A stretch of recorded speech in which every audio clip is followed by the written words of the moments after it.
India is contributing 8% of those 1.5 billion 5G connections. 6G is going to create what is called the sixth sense for the world. It is about the service that is delivered. How does it add value in your life? Whether the 6G comes tomorrow or comes on 2030, what is required is the development of the complete ecosystem.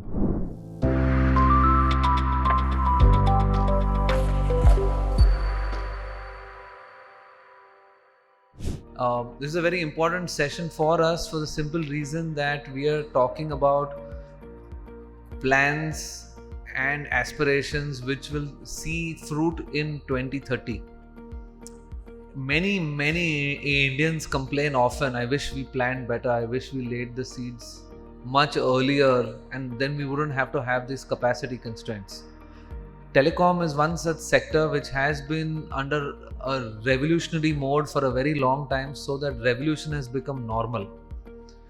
And to that end, this session on sustainable 6G business, and if you get a little brief about the entire panel, I will ask each person to quickly introduce themselves.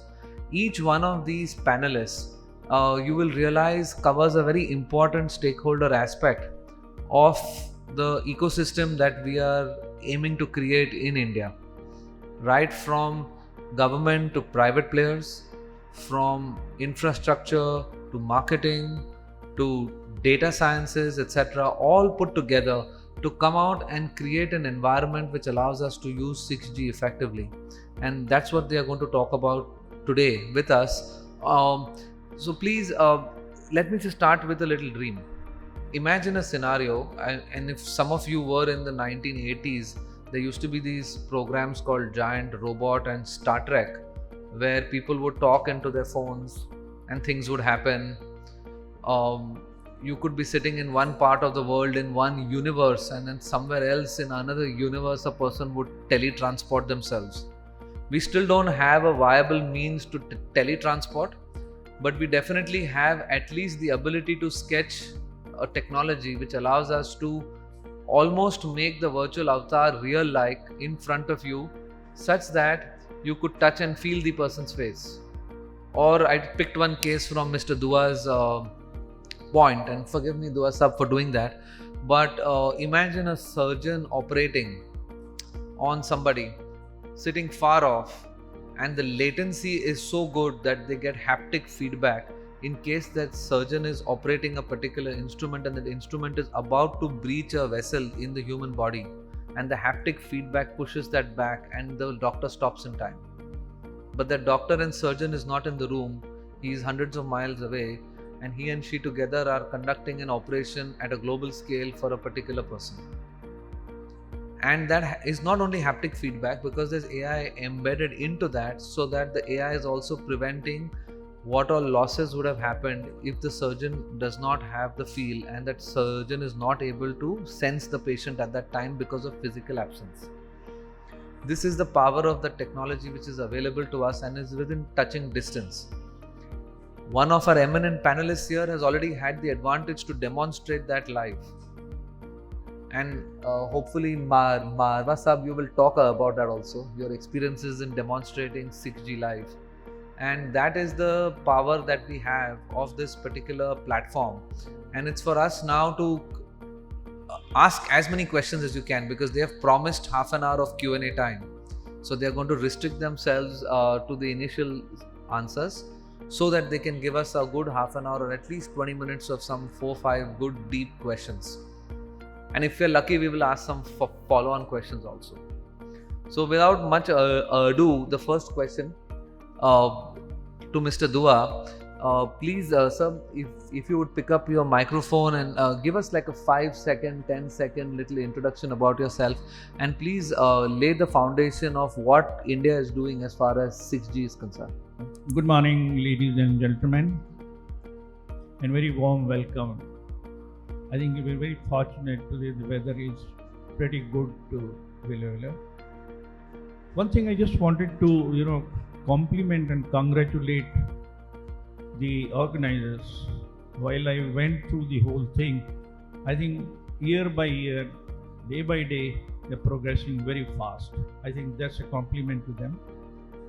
And secondly, I think this is a very right theme which has been chosen for this technology panel, which I'll just give a few glimpses of this.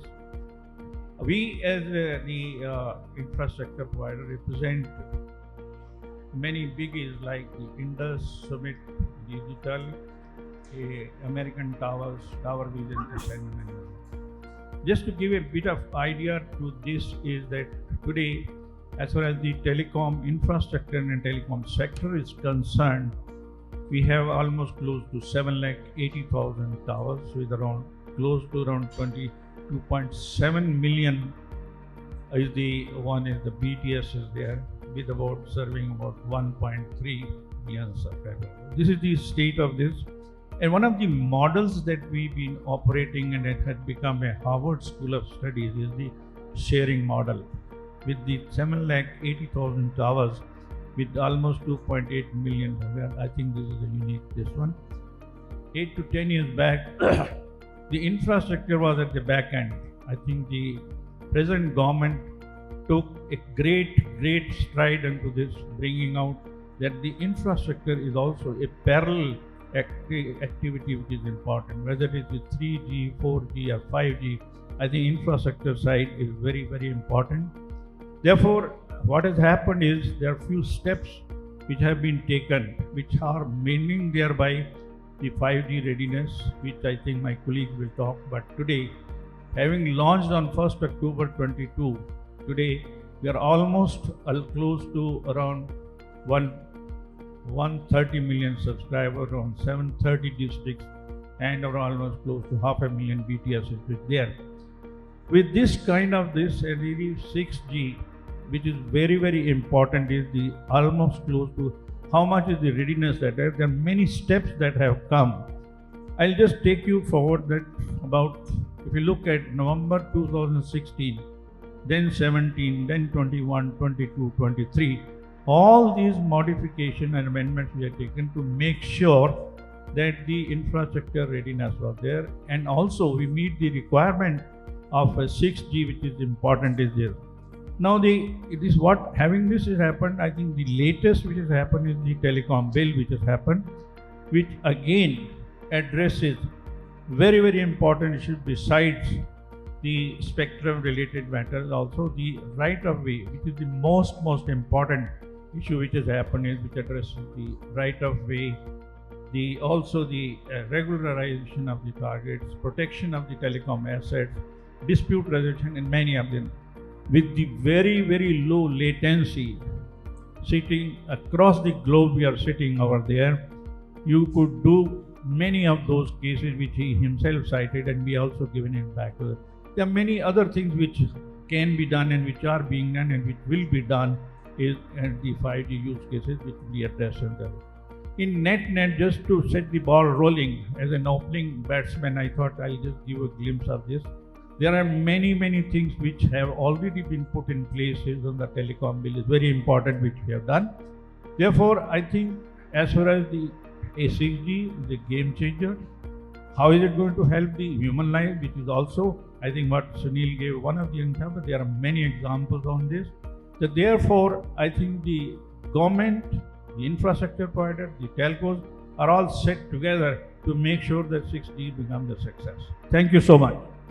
Thank you, sir. Sir, I will just divert very quickly to Mr. Upadhyay. And as the head of CDOT, would you give a little perspective of how we are exploiting the opportunity for India? Good morning, everyone. Thank you for inviting me. I will give you perspective that what the government is doing to promote 6G in India. As we all know, we lost race in 2G, 3G, 4G, 5G. I think hardly any of our standards are into 3GPP, which is the standard making body, and 6G work has just started. So therefore, government has taken a decision that we should promote 6G in a big way, and therefore government set up a technology innovation group. Multiple task forces were set up that how should India go into 6G. and that report led to the launch of Bharat 6G vision document by Honorable Prime Minister. As we know that because telecom is a very different kind of vertical, wherein 3GPP sets the standards, and how these standards are set, the manufacturers or the R&D bodies get their things into the standards, and these standards become literally the SEP, standard essential patent. So even if I have to develop today 4G, 5G, I have to use somebody's SEP.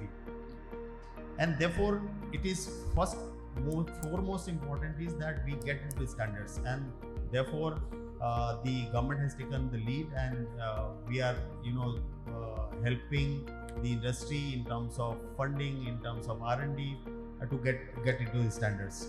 So Bharat 6G vision document has provided a framework that how the India should move so that we become one of the important player in 6G space. We also have TSDSI, which is our standards body, which is the SDO to 3GPP, and government is working along with the TSDSI to get the standards done. We also have set up Bharat 6G Alliance, which brings all stakeholders together, because this is one of the most important things. Without collaboration, things cannot work. So Bharat 6G Alliance is set up by it's a public-private body which will take care that how the country should move into 6G space. Bharat 6G Alliance has recently done MOU with US Next G Alliance also, so that not only at the country level, with the friendly countries also we can get into this. Now, R&D is one of the most important thing, because to get into standard, we cannot get into a standard unless we do a lot of R&D. For example, our 5GI, which went into 5G, 3GPP, took a lot of time. A lot of academic institutes like IIT Chennai, IIT Hyderabad, and many academicians, industry players worked so that the 5GI went. Another important thing is, even if we develop these things, the chips still come from somewhere else. So government has also taken initiative that we should develop our own chips. You may be aware that government has set up a telecom technology development fund, which is around 700-800 crore per annum, and this fund will be utilized to develop technologies into 6G chips, 6G modules, sub-modules, software, sensing materials. So all these steps, I hope these steps will help the country to make a significant presence in global scenario. Thank you. Thank you, sir. Vikram ji, over to you. One broad question I just wanted to pick up on. I just lost that. When we start shifting from 5G to 6G, could you lay the foundation for that? Because immediately after that, I'll want to go to Radhika to compare how we are doing vis-a-vis global on 5G. So question for you on the movement from 5G to 6G. So thank you very much. I'd like to take you back to so what did 4G give you? I mean, what did 4G enable the world to do? And that will take you to what is 5G enabling you to do, and what should 6G enable you to do. You see, it is not about all of us sitting here. It is about the consumer. It is about the service that is delivered. How does it add value in your life? So a quick one is 4G, or the marriage of the smartphone with the internet, with an app ecosystem and the bank, a payment mechanism, changed the way you look at transportation. Uber was born. It changed the way the world looked at accommodation, like the equivalent for Airbnb or Oyo was born, right? Now we already have 5G deployed. So what has changed for your life? Has something changed or not? And then you imagine that in 6G, what is the service that's going to deliver? The network per se, or the 4G or 5G or 6G network by itself, allows you to move the data at scale. So one is you have to produce the data. Now who will be producing the data? In 6G, in 5G or 6G, you have the Internet of Things or the M2M. So the data gets produced in an agricultural setup, in a logistics setup, in wherever. That data gets transported and you have a huge amount of compute capacity comes up over which you use the AI algorithm और उसका पसीना निकालते हो. For it, you write the algorithm to deliver a service to you. So now if you take yourself to, in 6G, what all should you be able to do, which 5G may not be good enough, although 5G will still be around. It's like today we've got 4G and 5G will still be around, right? So a major thing that is being spoken of at the ITU, I would encourage many of you to read if you're more keen to learn about it, is a IMT 2030 framework document. So in the last ITU Working Party 5D, this document received global acceptance as to what all 6G or IMT 2030 should be doing. Ubiquitous computing is one part, a much more immersive, let's say, experiential, let's say, video is there. The point which you got mentioned about, remote surgery or haptics. So basically, intelligent sensing. So the move would be intelligent sensing so that some work which has to be done gets done automatically. Somebody's written an algorithm, there is, you're not seeing the network, but वो काम अपने आप होना चाहिए so that the efficiency is increased, right? So some of the things which we see to Suneel's query as to the move is, of course, besides, your experience on this becoming more, but the whole 5G segue and then the 6G is to move beyond the mobile device into everything. The way this exhibition is run, the way agriculture will happen, the way drone technology is going to be a big one of a variety of services by drones, and mobility by itself. We already are seeing the autonomous cars, but not just cars, but all facets of mobility will require automatic sensing and automatic execution of actions. Part of that is, of course, there's next generation broadcasting or gigabit Wi-Fi, M2M I've already mentioned. A lot of work on short range communications or short range devices where terahertz based communication will happen. So I'll leave it at that, but I think it'll be good for the audience to imagine what you want. Once there is a consumer demand, then we all, sitting here, we will try and fulfill that demand. All right, back to you. Thank you. I have to confess to the audience, I had a chance to talk to them before this, and a lot of interesting conversations happened there. So I'm now going to go a little off script and ask some questions that they had not planned to receive. So Radhika, over to you first. Let's just compare, because one of you told me about how India compares to global when it comes to using of 5G, preparedness for 6G, etc. So please do talk to us and tell our audience about how India compares to the global when it comes to 5G. Yeah, you can just...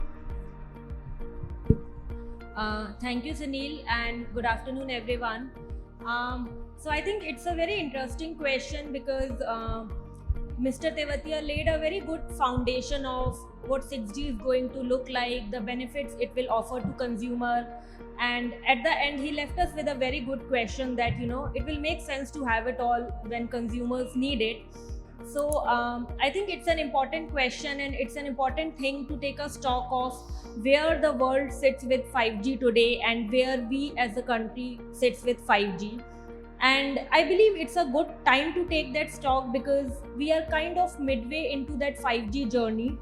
The first 5G network was commercialized 5 years ago, and if we follow the 10-year cycle that every technology takes, so we are into that midway of 5G journey. So to put that a little bit into context, we have roughly 300 telcos globally who have launched 5G services commercially, and those 300 telcos are coming from some 110 countries.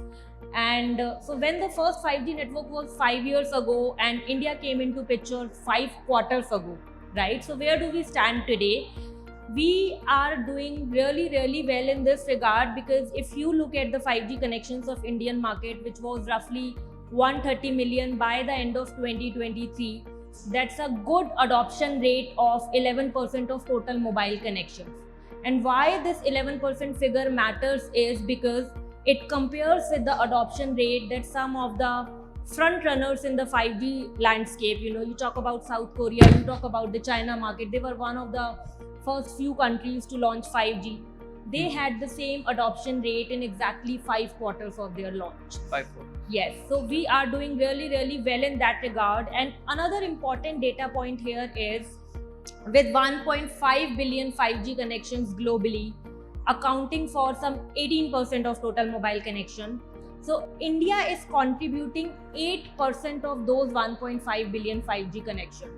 So considering the fact that our 5G was launched just 5 quarters ago and we are standing here, I think we are setting a very strong foundation for 5G Advanced and 6G. Obviously, when everything else falls in place, like Dua sir talked about, or Mr. Rajkumar talked about. So when everything falls in place, we are laying a very strong foundation, and I think we as a country are doing really great when it comes to 5G. Okay, thank you. Mr. Marwah, quick definition of 6G for us. And then we are very keen to hear about the experience you had also. So please do it in 2 parts. Spend enough time telling the audience what is our Indian definition of 6G, what it entails. And then go on to the second part. We'll come to the second part later, you said. Sure. Right. Sure.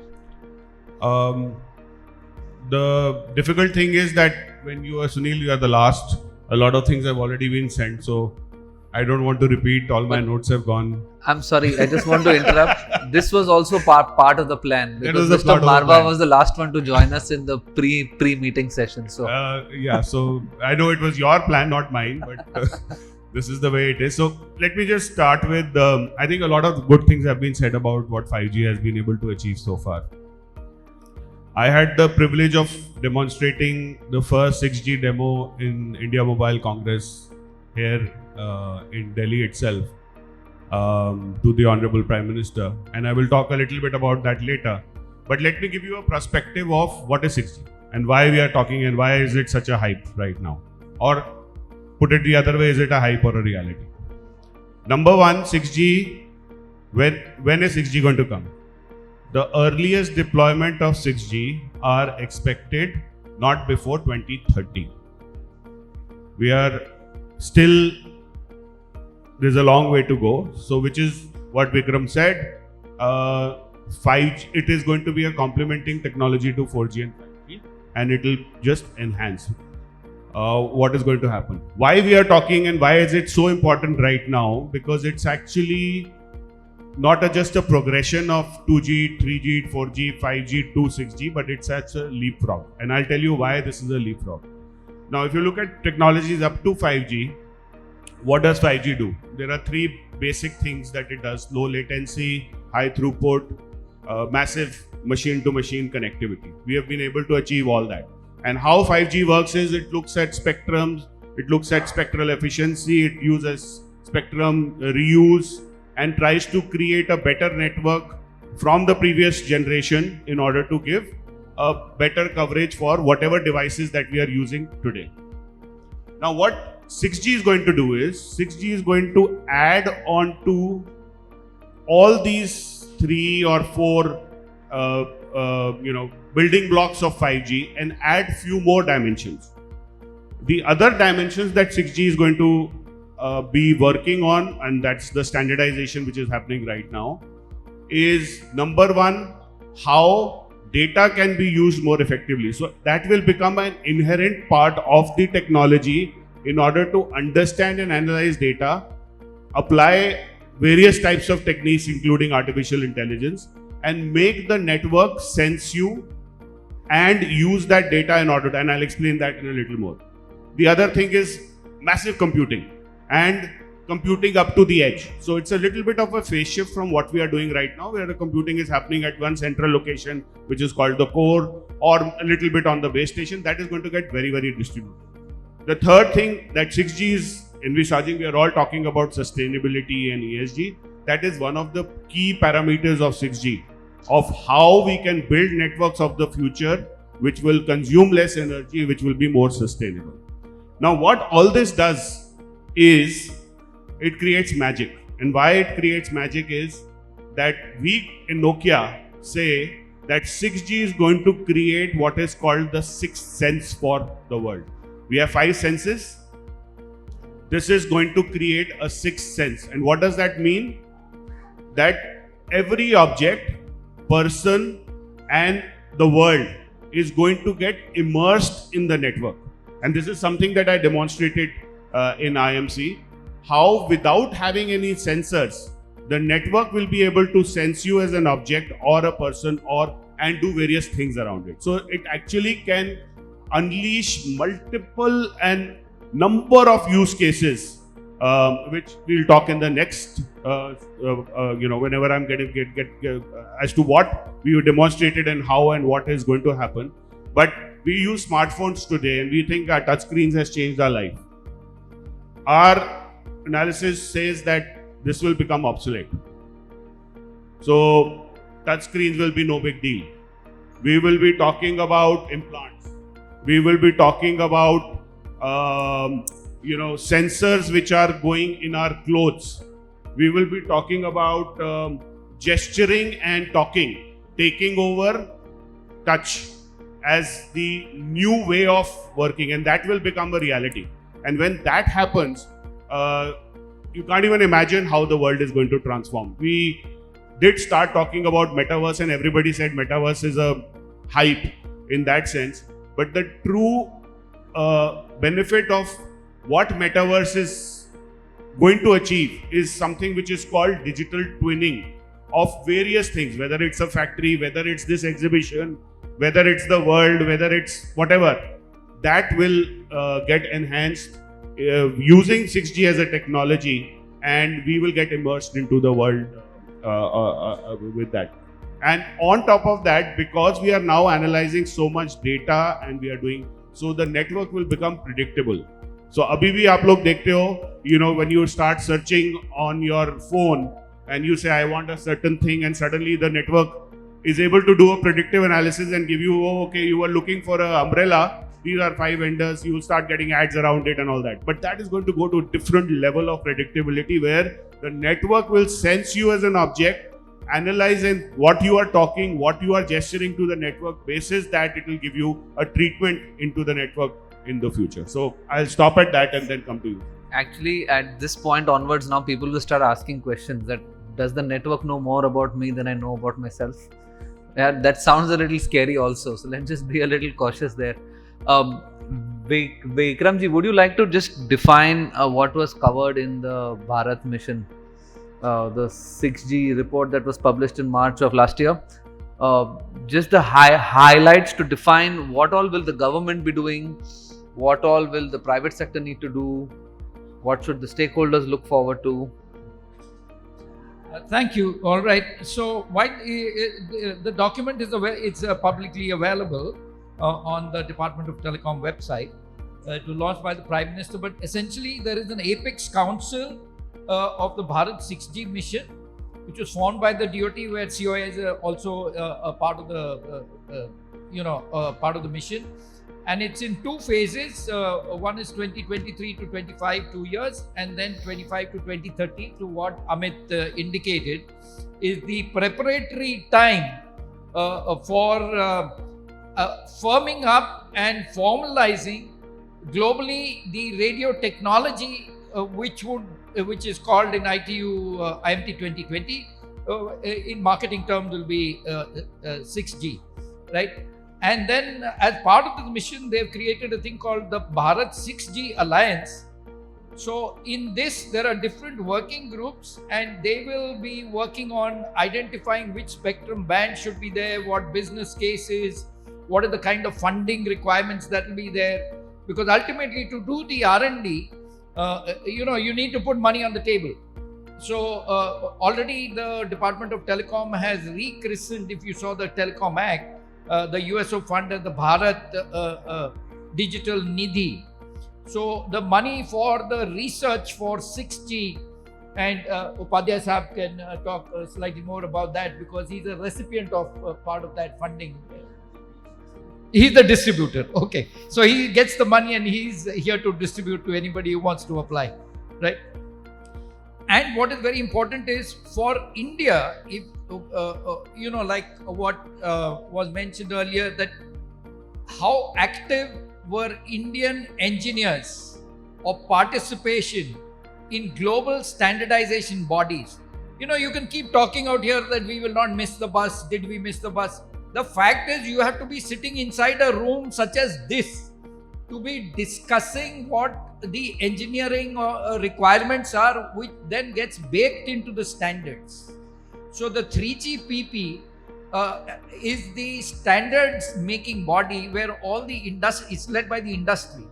So more participation by Indian, let's say academicians, Indian industry, Indian researchers to contribute a requirement into shaping the 6G standards. There cannot be a separate standard for India, but it has to be a globally harmonized standard. So this 6G alliance has, a part of that effort is there. And of course, one more part is skill building, because ultimately, to do all this, you need people who know the skill. So essentially, in a broad way, this is part of the 6G mission and the 6G alliance.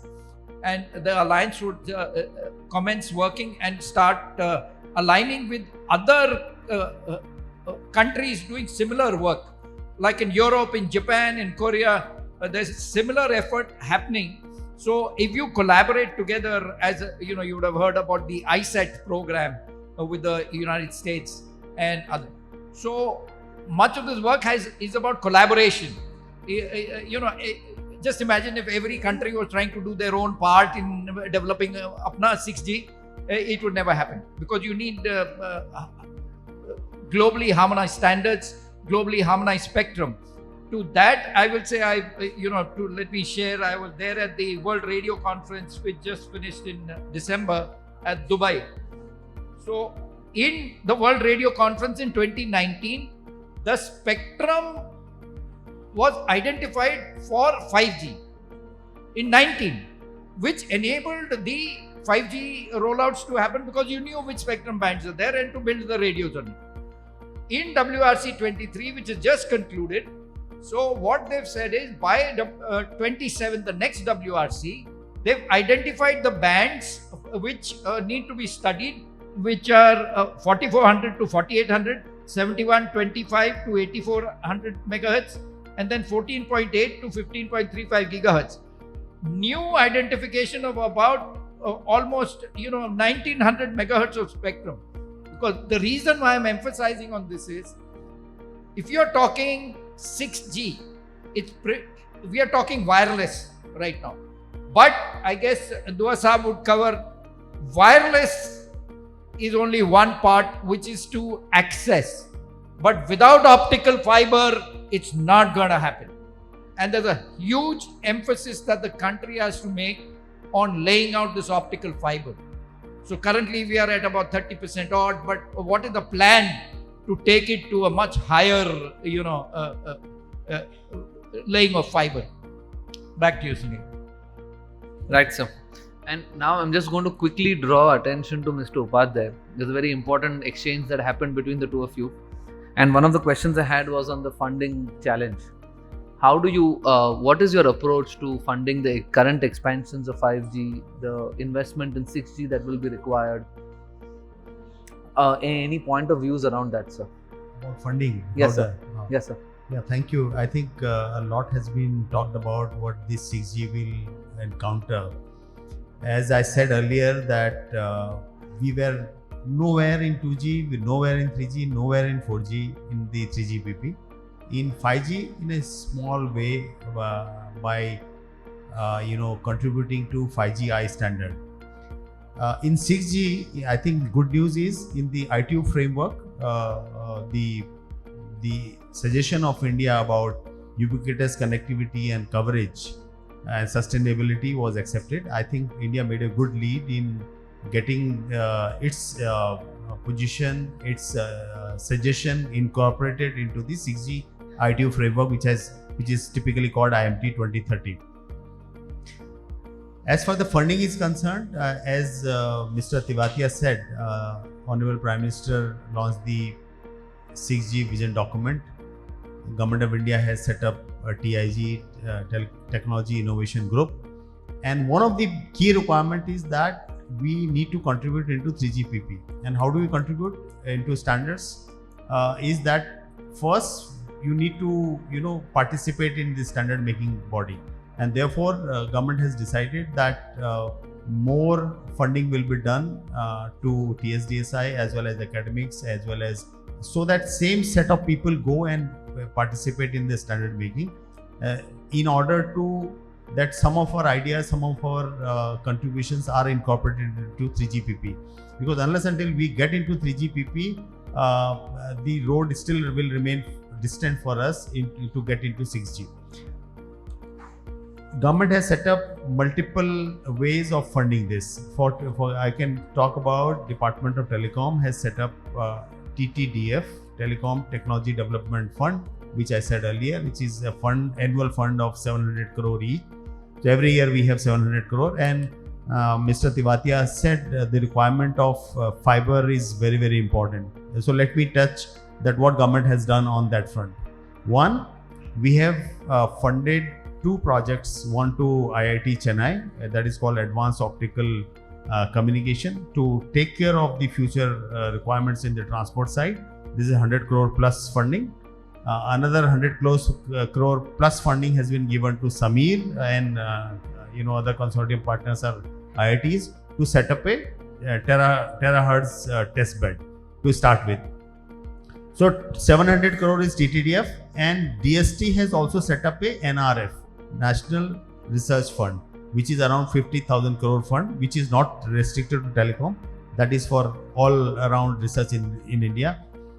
You may know that most of the innovations which get incorporated into the globally come from Bangalore, Noida, Gurgaon, but we don't get back the IP. We are the nation of talent, but ultimately we don't get the IP, and therefore the government has started saying that in the complete value chain, right from the chips to software to standards, India will play its part, and whatever be the funding requirement, government will make the funds available. So therefore, I think this is what we have done, and you also may be aware that AICTE was approached by the government to put this into curriculum, the 5G, 6G into curriculum, because our curriculum has also not been modified for a long time. So we have got into AICTE. So typically this, and since this 6G will be leapfrog, as Mr. Marwah said, because earlier we are having a 5G network, a IoT network, a microwave network, a UAV network, positioning network, sensing network. All these networks are different. 6G will be one single network which will do sensing, positioning, AI. And one more thing I would like to say, why it is very important for India now, as we are moving from 2G to 3G to 4G to 5G, the hardware is going down, software is coming up. And we are a country which has prowess in the software, and therefore we have a very strong chance to contribute globally into 6G. So funding will not be an issue. Yeah, thank you. So I'm picking 3 very big points you said. There's a marked shift about being proudly Indian and keeping the entire value chain to the extent possible in India. Over a period of time, I'm hoping that this keeping of the value chain in India will require us to also, there is one program already underway with all the IITs to build up the skill program and build up the skill level also. But some amount of IP creation in India, the number of patents being filed, I read a metric in the morning while preparing. There were just under 200 patents for 6G which India has filed so far. Yeah, we have now filed. This pales in number with the number of patents which are being filed globally.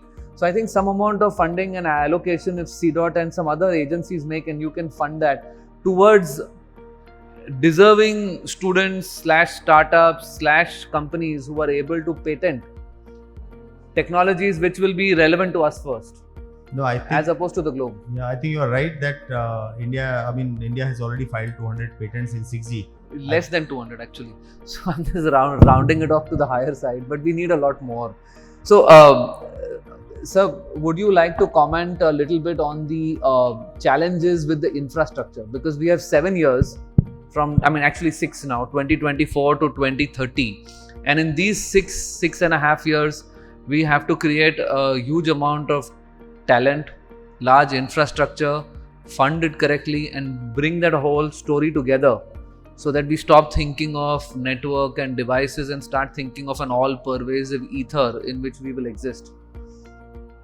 So from that perspective, sir, what would be the infrastructure challenges first? Let's touch upon that. Thank you very much. I think we heard about R&D, we heard about funding, we heard about spectrum, test cases. I think whether the 6G comes tomorrow or comes on 2030, what is required is the development of the complete ecosystem, which means the infrastructure readiness has to be there before you go. But there are many things which we need to just really look into that. One of them, as you rightly said, on the fiberization, I think which is at the heart of this is the fiberization. Today you have got just around 3.8 million kilometers of this and 38% of fiberization. There are various steps which have been taken by the government is very many. The number of policies and reforms that will come. I was just reading today in the newspaper is India is the 5th preferred destination for any investment which comes. I think which is a unique thing. I think how did 2G come? How did 3G come? This is the history.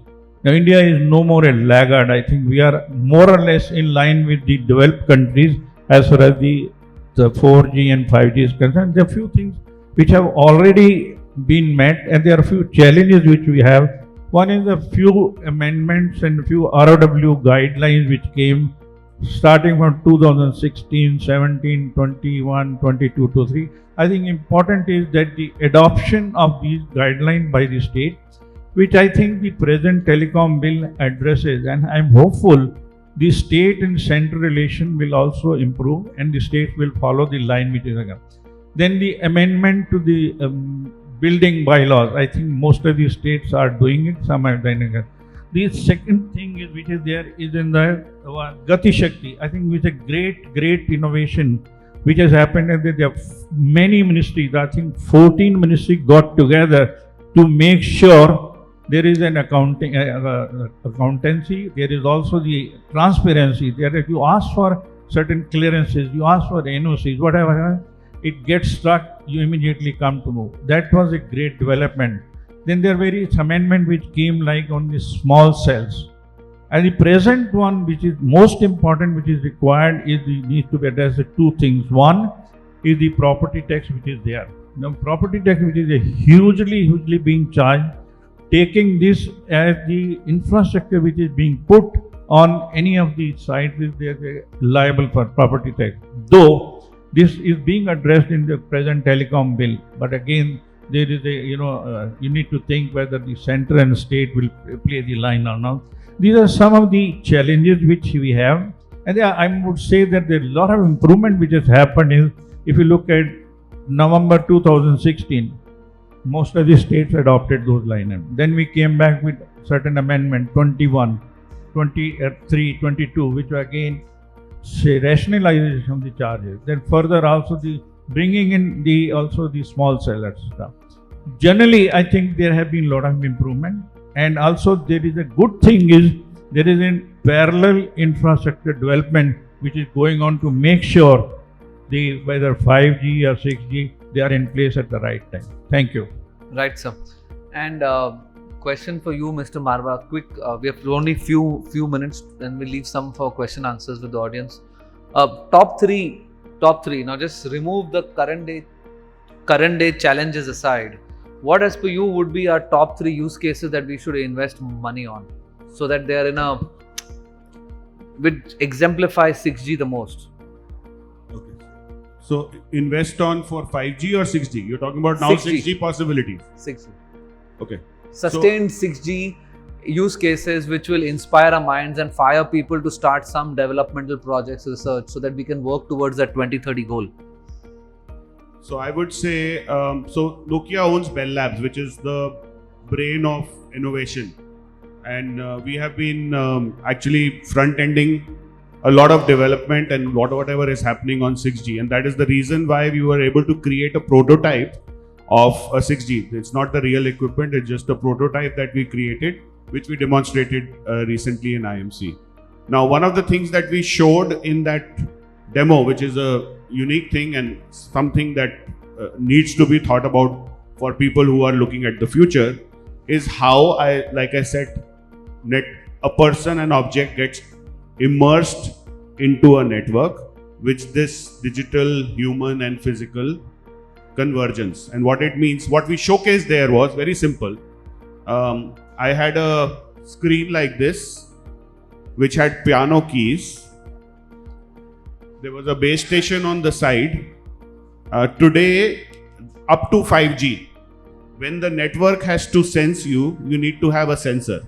My phone is a sensor. Any IoT device on the TV or AC is a sensor. So you need these Internet of Things of many sensors, which then enable the network to sense you. Now, what we demonstrated there was that the network is radiating from the base station. The radiations reflect against my body. It bounces back. The network analyzes that. It calculates my position, my form, my speed, and whatever parameters I have. I mean, you can go into physical parameters also, but what we showed was these 3 things. And then, without having any sensor or phone or device, I walked across the screen on a piano keypad. And while I was moving on the, on the floor, without any sensors on the floor also, I was able to virtually play the piano keys by just the network sensing me. One of the things when we showcased this, one of the things I told the Prime Minister was a simple use case of this. You have an intrusion from one of the border areas, and right now, whoever is intruding is very smart, so they will not carry any device with them. But having a network of 6G, you could potentially sense an intrusion happening in the border area and try to take corrective action. It's huge. I mean, when you think about it, the other thing I also explained as a use case of this was that you have an old person, in the home, which is wearing a wearable or an implant in his body, and he's an aged person, and we have very limited care for them. Then our network is through that implant able to sense that person's parameters. They are also able to sense that the old person may have had a fall in the house.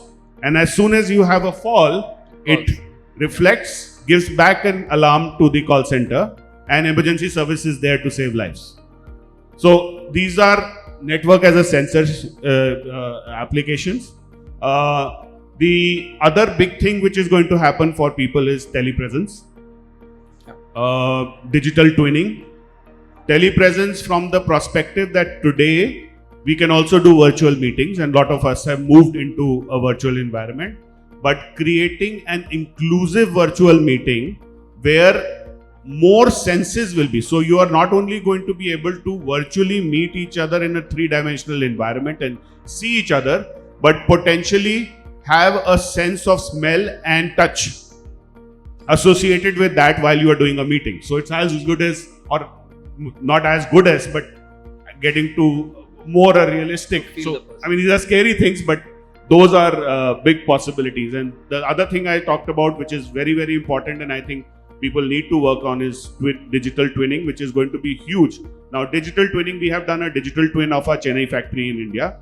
And today on my phone, I have a twin of the factory, which is in a two-dimensional environment, but I can see what is happening in the factory, which machine is producing what is where a person has, where a problem has happened, what is the production which is happening, what is the sensing of the environmental sensing that is happening. All that I can, and not only I can see that on the digital twin, I can actually control things also using a remote location. So you can probably run a factory without anybody being in the factory using. So digital twinning has multiple applications. Factory is one, but you can do so many other things. So I would. That is actually the definition of what a lights out or a dark factory is, what we call lighthouse factory. I liked how you picked on one thing which would appeal to the nationalistic fervor, which is to spot intrusions on the border. But I'm saying there is much more practical application at all our construction sites. And if there is some road crossing, etc., if you see people passing by in traffic, it can predict movements and stop people. There are use cases actually, just for the audience to know, where safety is predicted. And you can predict when a safety event is going to happen by seeing past data. That coupled with this technology can prevent safety. I had another use case which I showed, was a logistic environment. Okay, so there's a logistic warehouse and a forklift is moving. Now it's a foggy environment. A person is crossing in front of the forklift. Yeah. Now the person doesn't know the forklift is coming, because it's completely fogged out. But the network is able to sense both the things, give a message to the person that there's a forklift approaching, beware. Give a message to the forklift, stop, because let the person cross. And so I'm just giving you an example of this. So is exactly safety that you said. What we need at the second runway of the Delhi airport is that particular network just now. I was just about to say that We the need mess that at just the now. airport could possibly be addressed. But he's talking about that 7 years from now, sir. We need something in the next week. In the next 7 days. So since we are all a number-driven community and everyone here runs with numbers, last chance, Radhika, let's make a bet. How many users by 2030? What return on investment by 2030? What are your number models predicting for you? Give us some goals and metrics, and then hopefully we will have an event like this 7 years from now, where we won't have to travel, we won't have to worry about the transportation, we'll just be in our own places, but it'll appear just like this. Smell and feel. Are we talking 5G or 6G here? 5 years is the bet, sir. We don't have 7 years. Okay. So we are talking 5G here? 6G. 6G. Make bets on 6G. Well, that's a difficult modeling exercise you are giving me for sure.